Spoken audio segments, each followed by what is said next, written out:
Astaga Valen! Teriak Juan kaget saat melihat Valen yang terbaring di lantai dengan handuk yang masih melilit di tubuhnya.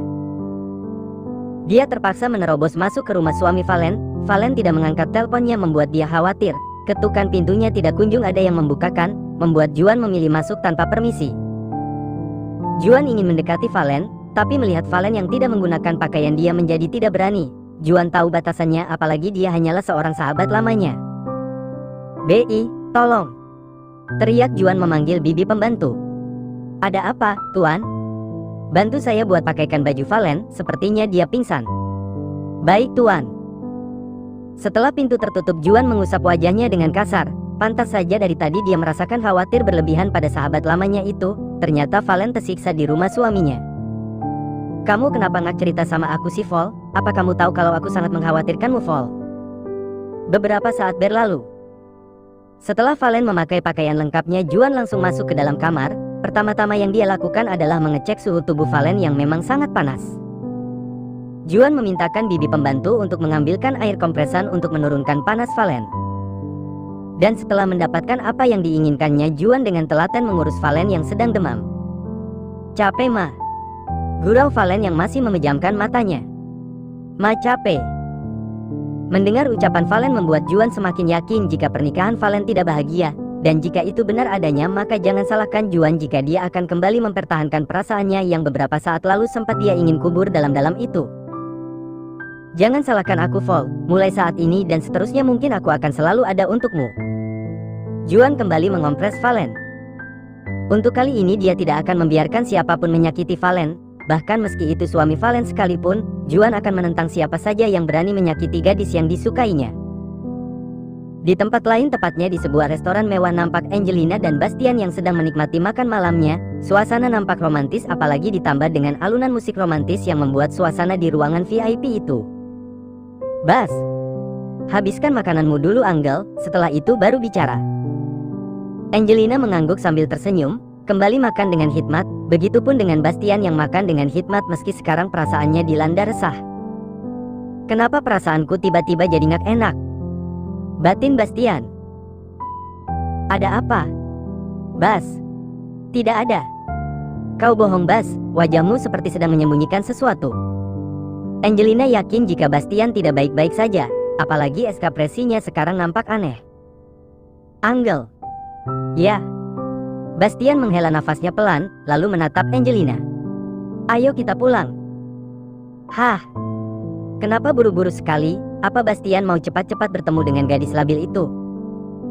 "Jika iya, aku tidak akan membiarkan hal itu terjadi, tidak akan." "Baiklah, tapi antarkan ya." Bastian mengangguk. Keduanya memilih pulang karena Bastian merasa perasaannya tidak enak, seolah malam ini akan terjadi hal besar yang akan menghampirinya. Di perjalanan, Bastian dan Angelina hanya saling mendiamkan, dan hal itu tentu saja membuat Angelina kesal bukan main. Dia menebak-nebak apa yang sedang di pikiran Bastian. Kenapa kekasihnya yang kaya itu bersikap aneh? "Bas." "Ya, Anggel."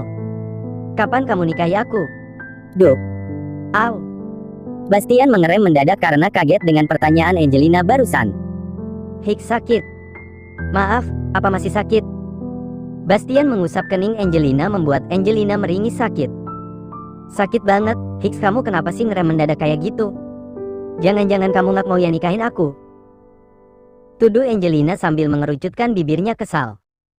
Bastian terdiam, sampai akhirnya dia mengeluarkan suaranya. "Tunggu sebentar lagi, aku akan menceraikan Valen, dan setelah itu kita akan menikah," kata Bastian.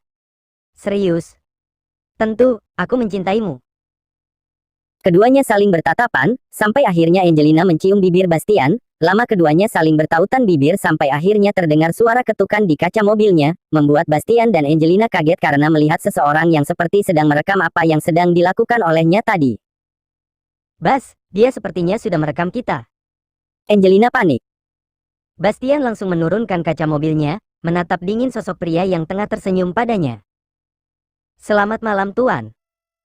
Tidak mau bertele-tele, Bastian langsung mengeluarkan beberapa lembar uang di dompetnya, membuat pria yang ada di luar mobil itu tersenyum puas.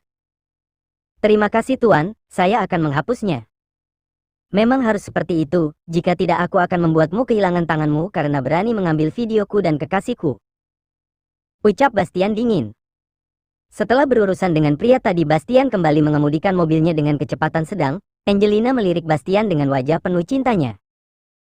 Mana mungkin aku mau melepaskan pria sebaik kamu, Bas. Aku benar-benar tidak akan membiarkanmu jauh dari pelukanku, Bas. Batin Angelina. Sesampainya di parkiran apartemen Angelina, Bastian keluar membukakan pintu mobil untuk Angelina. Bas, sepertinya kepalaku sedikit pusing. Angelina memegangi kepalanya, tentu saja dia pura-pura pusing agar Bastian mau mengantarnya ke apartemennya, dan setelah itu dia akan mengurung pria kaya itu di apartemennya. Dan benar saja, Bastian langsung mengantarkan Angelina ke apartemennya. Dia tidak tega melihat Angelina kesakitan, jadi Bastian pun memutuskan untuk mengantarkan Angelina sampai ke depan pintu apartemennya. Anggel, aku pulang ya. Kamu istirahat ya agar sakit kepalanya cepat sembuh. Angelina memegang tangan Bastian. Bas, tidurlah di sini. Aku mohon, Bas, aku takut sendirian. Bagaimana kalau rasa sakit di kepalaku tambah parah? Kamu bisa menelpon dokter. Aku yakin kamu akan baik-baik saja. Besok aku ada rapat pemegang saham, jadi malam ini aku harus tidur cepat. Bastian menolak secara halus. Angelina mengerucutkan bibirnya, gagal membuat Bastian tetap tinggal bersamanya. Tapi setidak-tidaknya Angelina berhasil membuat Bastian mengabaikan Valen yang pingsan di kamarnya. Dia salah cari lawan. Angelina dilawan gadis labil itu, bahkan bukan lawanku. Di perjalanan pulang, Bastian semakin resah. Dia mengendarai mobilnya dengan kecepatan yang sangat cepat. Dan tak butuh waktu lama Bastian sampai di kediamannya. Dia masuk dengan cepat, entah kenapa perasaannya mengatakan jika Valen sedang tidak berada saja. Dan betapa kagetnya Bastian saat masuk ke kamar yang ditempati Valen. Dia melihat Juan yang tengah duduk di pinggir ranjang. Kemarahannya naik berkali-kali lipat. Bastian tidak menyangka jika Valen benar-benar membalasnya. Dasar gadis labil tidak tahu malu. Prok. Prok. Kau. Juan menatap tajam sosok yang memperlihatkan aura wajah dinginnya itu. Bagaimana rasanya, bekas? Enak? Atau jangan-jangan kau memang menyukai sampah? Juan mengepalkan tangannya mendengar ucapan Bastian yang secara tidak langsung telah menghina Valen. Jangan mengatakan hal buruk tentang Valen, dia gadis baik yang aku kenal. Dan seharusnya kau ada di samping Valen saat dia sakit, tapi kau malah jalan-jalan dengan jala Asteris Gemu, benar-benar menjijikan. Juan bangkit dari duduknya. Bastian tersenyum miring mendengar Juan yang sangat membela Valen. Kau pikir aku peduli? Tidak. Dan jangan urusi masalah rumah tanggaku, atau aku bisa membuatmu menyesal. Juan sudah geram pada pria tidak tahu malu di depannya. Dia menarik paksa Bastian untuk keluar dari kamar Valen. Juan tidak mau mengganggu waktu istirahat Valen, apalagi kondisi Valen saat ini masih demam. Juan menatap tajam pada sosok yang kini sudah membuat kemarahannya memuncak itu. Sangat disayangkan gadis sebaik Valen harus menikahi pria arogan yang kejam seperti Bastian. Tidak, Juan tidak akan membiarkan pria seperti Bastian menyakiti Valen. Pergi dari rumahku, kehadiranmu sangat tidak diinginkan di sini. Usir Bastian dengan tatapan tajamnya. Aku akan pergi dari rumah ini, tapi setelah Valen sadar dan kembali sehat. Sahut Juan tegas. Tidak, kau harus pergi dari rumahku sekarang juga. Aku akan menyuruh bibi pembantu untuk mengurusi gadis pemarah itu. Jika saja Juan tidak bisa menahan diri, sudah pasti dia akan memberikan pelajaran untuk Bastian. Tapi Juan masih waras, dia tidak mau berkelahi dengan orang gila karena jika itu terjadi maka dirinya pun sama gilanya dengan Bastian. Tanpa kata Juan berjalan kembali ke kamar yang ditempati Valen. Dia mendekati ranjang di mana Valen sedang tertidur dengan kening yang masih panas. Demamnya masih sama seperti tadi. Juan sadar kalau dia bukan siapa-siapa. Statusnya hanya seorang sahabat dan dia juga memang tidak seharusnya melangkah jauh seperti ini. Bagaimanapun dia percaya jika Valen bisa menghadapi suami arogannya tanpa harus meninggalkan jejak pukulan darinya. Cepat sehat ya, Vol. Maaf aku pulang cepat. Yang waras harus ngalah biar nggak gila kayak suami kamu. Juan menyempatkan untuk sekali mengganti kompresan Valen. Kalau si gila ngapa-ngapain kamu bilang aja sama aku, ya Valentine. Lanjut Juan. Bastian mengepalkan tangannya mendengar ucapan Juan barusan. Berani sekali pria itu mengatainya gila. Berhenti mengurusi rumah tangga orang. Juan menghentikan langkahnya, melirik Bastian yang sudah 2 langkah di belakangnya. Jika tidak mau ada orang yang mengurusi rumah tanggamu, maka belajarlah menjadi pria sejati, dan aku rasa kau bukan termasuk ke dalamnya. Pria sejati tidak pernah akan berbuat hal gila di luar sana dengan seorang wanita yang sudah berstatus mantan, bahkan sampai tidur berduaan, menjijikan sekali. Kau. Apa? Juan mendekati Bastian, lalu tangannya melayang ingin memukul Bastian, tapi niatnya dia urungkan. Kenapa tidak jadi? Apa kau takut denganku hah? Bastian malah menantang Juan. Namun dibalas dengan senyuman miring Juan. Jika saja aku bisa memukulimu sampai mati mungkin aku akan senang melakukannya. Tapi aku tidak sepayah dirimu, aku masih memiliki otak yang bisa lebih bijak untuk menyikapi pria sepertimu. Juan menjeda ucapannya. Jika aku melihat Valen kembali terluka maka jangan salahkan aku jika Valen akan aku bawa pergi dari kehidupanmu, camkan itu pria tua. Dan setelah mengatakan itu Juan pergi meninggalkan rumah Bastian. Bastian mematung di tempatnya, sial Juan benar-benar sudah berani keluar masuk dari rumahnya. Dia melangkahkan kakinya untuk berjalan ke arah kamar yang ditempati Valen. Saat masuk Bastian langsung melihat Valen yang tertidur di atas ranjang tempat tidur. Tangannya terulur untuk menyentuh wajah Valen. Tapi baru saja tangannya akan benar-benar menyentuh wajah Valen tiba-tiba niatnya dia urungkan. Bastian memilih untuk keluar dari kamar yang ditempati Valen, dia merasa tidak nyaman saat melihat wajah Valen, apalagi matanya yang sembab. Aku harus cepat-cepat bercerai, mungkin dengan begitu dia akan bisa lebih menikmati kehidupannya. Gumam Bastian sambil melangkah untuk menaiki satu persatu anak tangga. Di tempat lain Juan yang baru sampai di rumahnya nampak memperlihatkan wajah kesalnya. Membuat sosok wanita parubaya yang sedang meminum air putihnya itu menjadi keheranan. Kamu ngak apa sayang? Apa yang terjadi wajah tampanmu? Siapa yang berani membuat anak mami kesal seperti ini? Cepat katakan pada mami. Mami, aku sedang kesal. Sahut Juan. Ya mami tahu, wajahmu terlihat tidak tampan. Juan duduk di sofa, menatap langit-langit atap rumahnya dengan wajah yang masih kesal. Seharusnya dia pulang cepat, ini memang kesalahannya. Valen lagi. Mami Anita menebak-nebak. Dia sudah menikah bukan? Dan kamu patah hati. Lanjut Mami Anita. Mami, dia tidak bahagia dan garis bawah, ucap Juan terhenti karena Mami Anita memotong pembicaraannya. Stop, jangan bahas istri orang sayang, itu adalah pilihan Valen sendiri, kamu nggak boleh ikut campur pernikahan orang lain. Mami tahu kamu sayang sama Valen, tapi kamu juga harus tahu kalau Valen dan kamu sudah berbeda status meski kalian dulu bersahabat baik. Mami Anita mencoba memberikan pengertian. Membuat Juan menghela nafasnya panjang, benar apa yang dikatakan maminya. Tapi entah kenapa berat rasanya melepaskan Valen begitu saja, apalagi dengan pria arogan seperti Bastian, Juan benar-benar tidak rela. Tapi Mi, Valen tidak bahagia dengan pernikahannya. Dari mana kamu tahu? Apa Valen mengadu padamu? Juan terdiam mendengarkan pertanyaan maminya, memang Valen tidak sampai sejauh itu mengatakan semua masalahnya padanya. Tapi Juan bisa melihat dari sorot mata Valen yang memperlihatkan jika gadis muda itu tidak bahagia dengan statusnya itu.